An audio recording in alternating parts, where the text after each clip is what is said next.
Now let's move on as we talk about comprehensive implementation guide for parents. It's very important because you need to have some things at the front of your mind or at the center of your mind as you have these conversations with your children.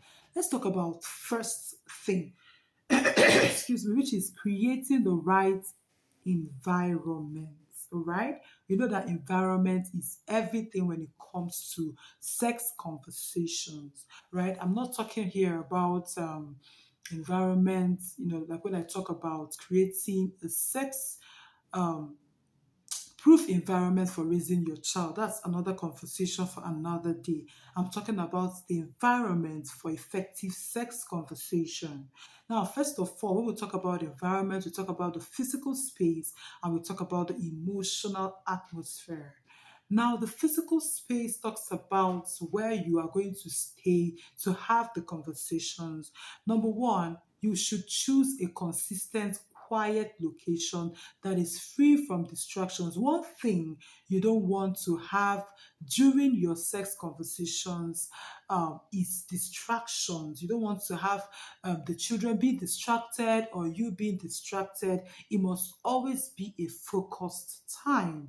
All right, consistent environment talks about choosing a particular area in your home that everybody knows that this particular arcade or corner is where we usually have sex conversations. So children thrive so much in consistency. And when you have little children knowing this, it makes it even more exciting and they anticipate better. Then we have you ensure comfortable sitting where you can maintain eye contact. Remember that one of the effective communication strategies is the strategy of eye contact, and in sex conversations you can't do without it. Three, have relevant materials in your environment for that conversations.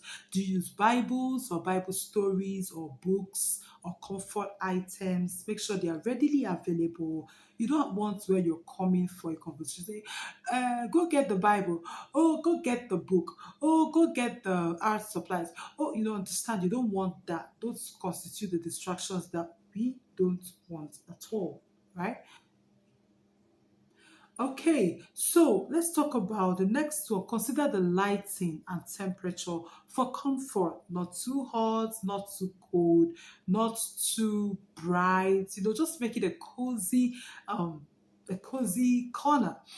Then create a safe space corner with pillows and calming items. A lot of parents find these conversations very emotionally charged. So if your corner or your space is really calming, it will help you in a long way, in the long run. Let's talk about the emotional atmosphere. Emotional atmosphere. You can't talk about sex conversations without the emotions. It's really an emotional one, right? So make sure that you begin as a Christian parent each session with a brief prayer. Prayer helps to ventilate the atmosphere and make it more welcoming, and gives God the opportunity to really work on the hearts of everyone. Use a special ritual to signal safety talk time, such as lighting a battery, candle, torchlight, whatever works for you. Just, do something to show, oh, everyone, it's time. Then keep facial expressions open and gentle. Very important. You don't want to come with your children and your face is so strong because you want to talk about something very serious. Yes, dear parents, it's serious, all right? But calm down, right? Just maintain and make your facial expression open, gentle. Let the smiles not be missing on your face, all right? On your facial expression.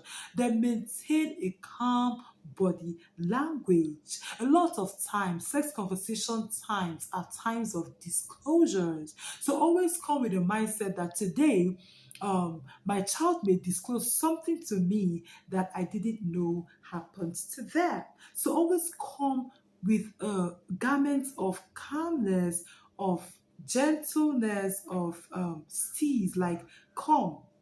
ensuring that you maintain your steeze and composure throughout the conversation, no matter what you hear.